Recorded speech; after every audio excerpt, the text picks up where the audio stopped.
Warhawk Defense here. Nice spring day. It's a little overcast today, but not much wind makes it good for filming. We're out here on the range, and you can see we've changed targets a little bit today. We've got some real a bad guy and a bad gal. We're equal opportunity bad guys, bad people, I guess. You know, we hate to get in trouble with the ACLU or somebody like that, so today we're using both targets because obviously you can be killed by either a man or a woman. Both male and female, they go bad, and you know, so today that's how we're doing it. Today we're talking about continuing on concealed carry. We've done a video, actually we did it last year for our students on methods to conceal carry, and during a class we had here a week or so ago, I got asked about different carry options, and one of the things I was asked about was shoulder holsters, and I realized we hadn't done anything on that, so today we're going to talk about that. Today I have two firearms with me, both SIG Sauers. I have my favorite P6. Actually, it's been modified by the SIG Sauer custom shop. It's basically back to a P225. Although it started life as a German police P6, it's now been modified back. It's got a better trigger and some modifications to it. But I also have my standard SIG P226. Both of these guns are in 9mm. They are clear. I've had a couple of people over the months, you know, comment about I didn't show clear on the video. Well, initially we were limited to under 10 minutes on YouTube, but now we've got more time, so we edited some of that out to make just to get all the, you know, the things in we wanted to. But this is clear. Magazine's out. Now this gun actually has a snap cap in it. There it goes, and you know, you're going to show clear. There it is. Nothing in the chamber. So we'll put this mag back in. We'll release the slide back. Now notice this gun has the decock on the side.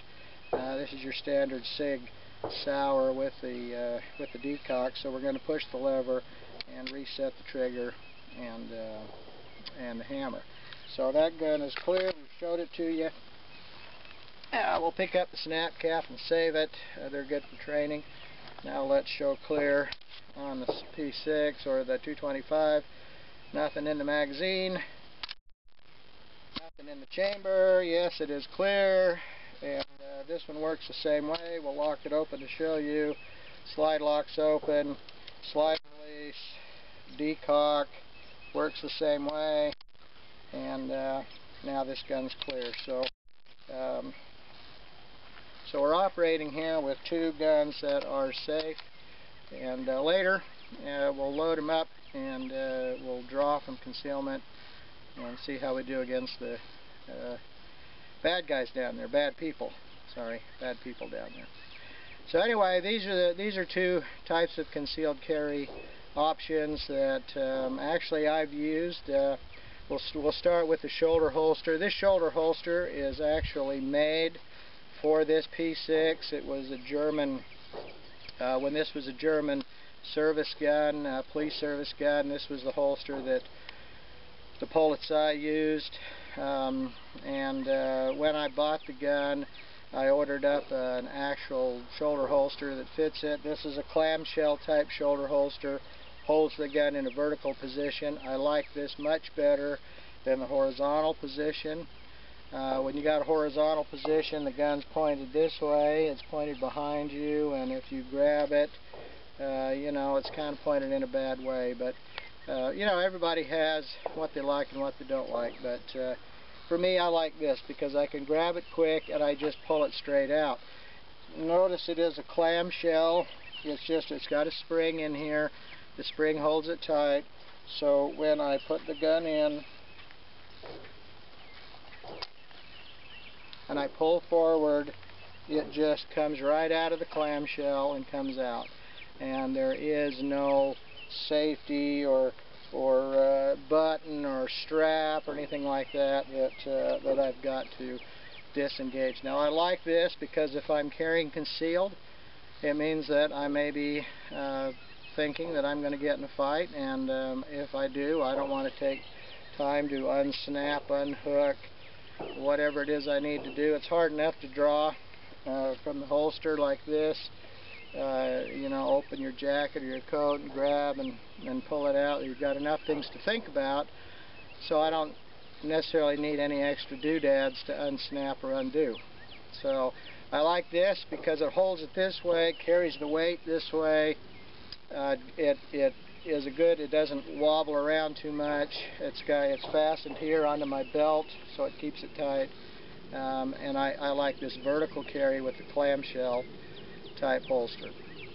Alright, so now of course you got to wear a cover garment over this, and this just has the one elastic strap, comes over this side to keep it tight. This one isn't real fancy. It doesn't have extra mags and things hanging on the other side. I just have to carry an extra mag pouch on my belt somewhere, which I do. I have a couple mag pouches for this gun. This is a single stack 8 round, and I have a couple of mag pouches for it. So anyway, I really like this vertical type holster, and it works great for me. Now I don't wear it much because I mostly pocket carry, but you have to be wearing a jacket. In my lifestyle, I don't wear suits and things. I wear on Sunday maybe to church, but that's it. Normally I'm not wearing a coat, and when I go to work or something, I take my coat off. So not real practical for me, but it works. Whenever I want to carry it this way and I'm wearing a jacket, it's a good option.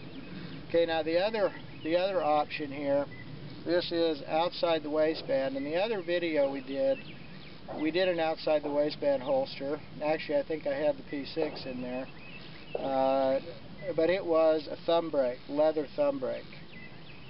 This one is a Blackhawk Serpa, and it's got a release, a finger release right here.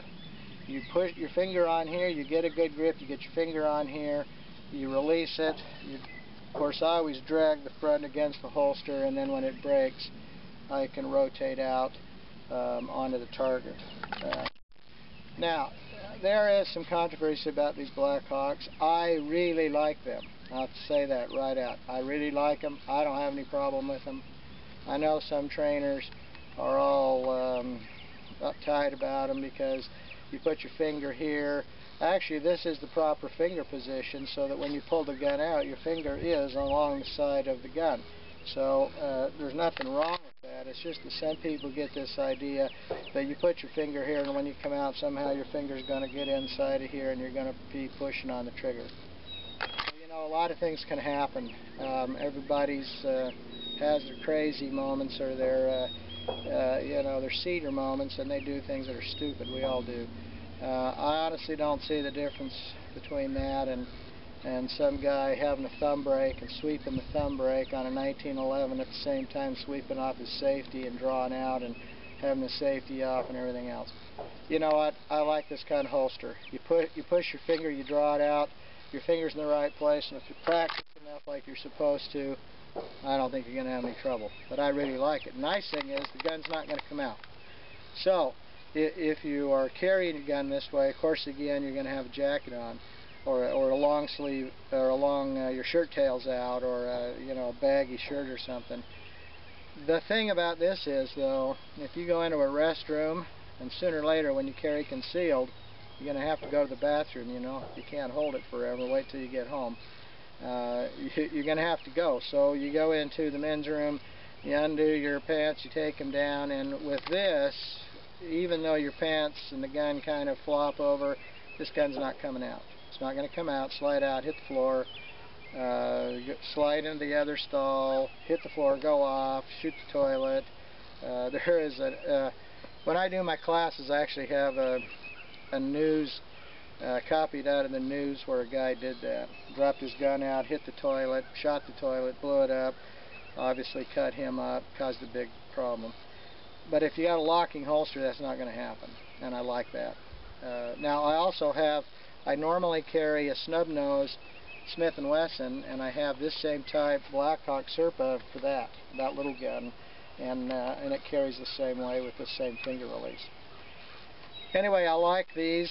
I really think they're great, and you know, if anybody thinks that they're not safe, well, then I say don't use it. If you don't feel safe with it, don't use it, certainly. But as an instructor, as Warhawk Defense, we don't see any problem with it. We've been carrying these around for years, haven't had a problem. So anyway, these are the two methods that I wanted to add onto the video, and it just so happens I got two SIGs with me to demonstrate, and we'll stop talking now. I'll put my cover garment on, and we'll take the camera downrange and show shooting, actually the shooting position from the bad guy point of view. So we'll turn the camera into the bad guy cam, and we'll do that right now.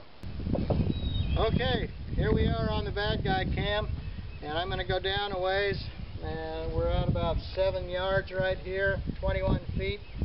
This is about where personal defense shooting takes place, and if we are suddenly attacked or somebody presents guns to us like these two, first thing we're going to have to do is try to get offline a little bit, retreat, pull out the gun, and see if we can defend ourselves. So here we go.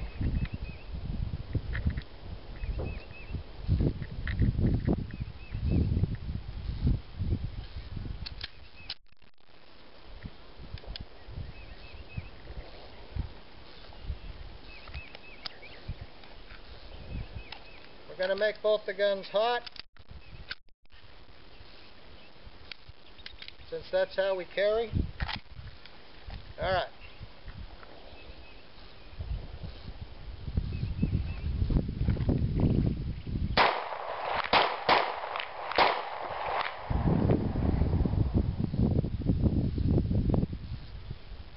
Okay.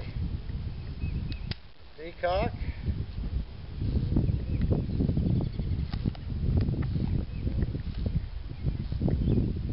Let's try that again. Stop! Stop! And I'm now empty.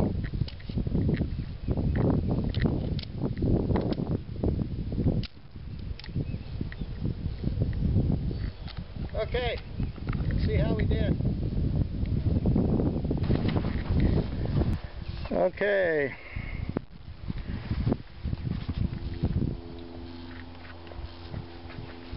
Here's Mary Jane, the bad girl. We got a shoulder hit, an arm hit, a center of chest hit, and a right of chest hit.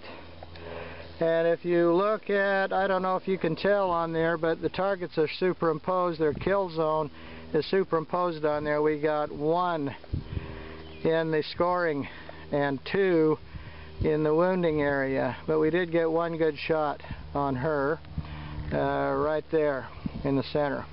Oh, okay, let's look at Billy Bob here. Billy Bob, the bad guy. Oh, I must not really have liked him too much. I got 2 good solid center of mass hits, 1 down in the belly and 1 in the hand. Hopefully that was the first one. Would have shot the gun out of his hand, and then he couldn't have shot back at me, and then I plugged him. So that was pretty good. Not bad on Billy Bob, the bad guy. Alright, so that's in 21 feet, trying to draw quickly, move a little bit, yell a little bit, you know, and this is from cold turkey. I didn't come out and practice. So now we'll paste these up, or mark them anyway, and we'll try the other gun. Okay. We're going to try from the strong side hip this time with the P226. See if we can do any better. We had some kill shots on that one, but on the left side target I threw some off. So we'll have to see on that one. But here we go. Stop! Stop! Oh, we had a problem. We didn't load the pistol. Mag wasn't tight. It didn't chamber around. Oh my gosh. If we'd have been in a real gunfight, guess what? We'd have been in serious trouble. So, there's the first problem right there. When you put your mag in, make sure you push it all the way in tight. Sometimes they're tight enough they'll stay, but they're not tight enough that when you rack it, you rack in around. The best thing to do, of course, is to check it. Oh, there's one in there. Now I can decock it, make it safe. Now I can holster. Alright, lesson learned. Keep that mag in there tight so when you rack that baby, it goes in there in the chamber. And also, check it. Do a little press check, make sure it's chambered. Okay, let's try it again this time, and hopefully we were saved by some providential intervention there on that one. We didn't get shot, but this time we'll try it different. Stop! Stop! Stop!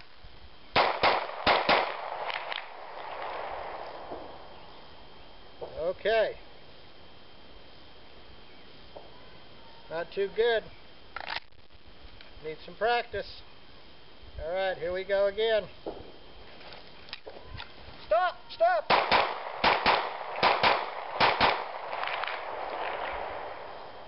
Alright, make it safe. This one's got 15 rounds in it, so I can do a lot more shooting. The other one only had 8. Alright. Try that one more time. From the holster. Out. Now we reload, reload, reload. Of course, we don't have an extra mag with us, so that's the time you do a reload drill. Okay, but it's always nice to carry an extra mag with you. You never know when you have a lot of bad guys, or you're just a really bad shot, and you have to take a lot of shots downrange. But either way, let's decock, make her safe, holster up, and let's check the target, see how we did. Okay, well, I think we decided that this was what, Mary Jane the bad girl. Let's see, oh, I see one right there. Oh, look at this, one there, one there. Those are all there in center of mass, and here's one over here right on the edge of the line. Here's one in the other shoulder. Here's one, there's one, here's one. Not too bad, not too bad. 3 center of mass. Okay, and since she had the gun right out there in front of her, of course that's where the hits went. Alright, Billy Bob the bad guy. Let's look at Billy Bob here. Oh yeah, look at that. Right there, right there, right there, right there, there, there. Yeah, yeah. So Billy Bob, we got him pretty good. That's from 21 feet. But you know, you got to be quick. You got to be real quick. And the thing about this is, yeah, we're shooting on these 2 targets, and they don't shoot back.